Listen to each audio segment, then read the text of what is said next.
Why do people do this in Muay Thai? See how he's like touching my mitt here? Like, why do they do that? Well, simple answers would be range finding. That's pretty much it. How you're going to enter, how you're going to exit, feeling the distance between you and your opponent. Those are the simple answers. But how do you actually use it? So let's build a game. I'm going to show you some layers, and then we're going to put it all together in Muay Thai. So the first one here, I like to call this the glove check, and his hand is going to be on top of it. And the first one is going to be a straight cross into it. I like to say that one's more like a bow and arrow. You can see how the bow and arrow is being pulled and then released. See? Second one is where two gloves are checked, and he's going to pull my lead hand to the same cross. You can see as using the natural curve of the glove, where he uses his fingers to help pull it out of the way, and then launching the cross. Okay. The third one is the pull on my rear hand so that he can fire a hook.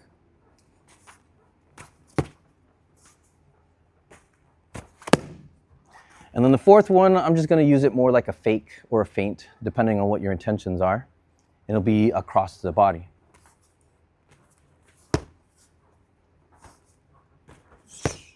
Okay, pretty straightforward, very, very simple, and I think anybody could use it. So let's see how it could be used with what we just talked about and how he's tapping here. And he's just going to fire them in sequence, showing you how he would normally use the range finding.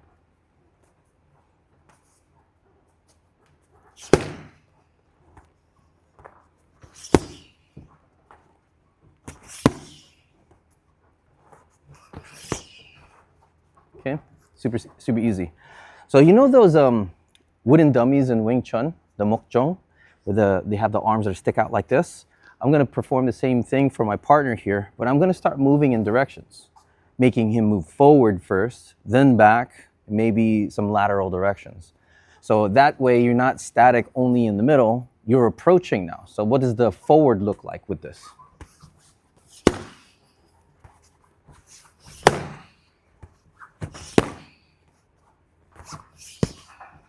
Okay, what does the backward look like to this?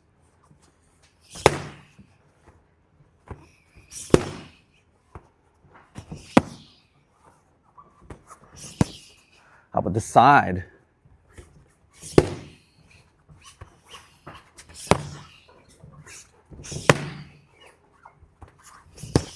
Okay, and then when you create the next layer out of that, you can start following up with whatever you'd like. Maybe the teep starts coming out, the leg kick starts coming out, and you can start playing with it.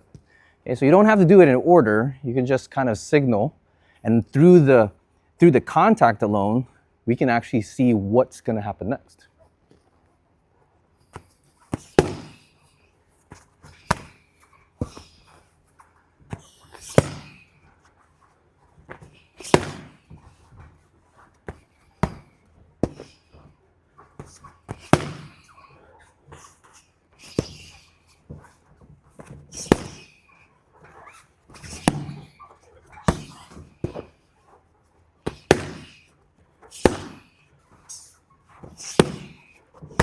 So, yeah, so let's go ahead and let it go a little bit more. Follow up, lead, combinations.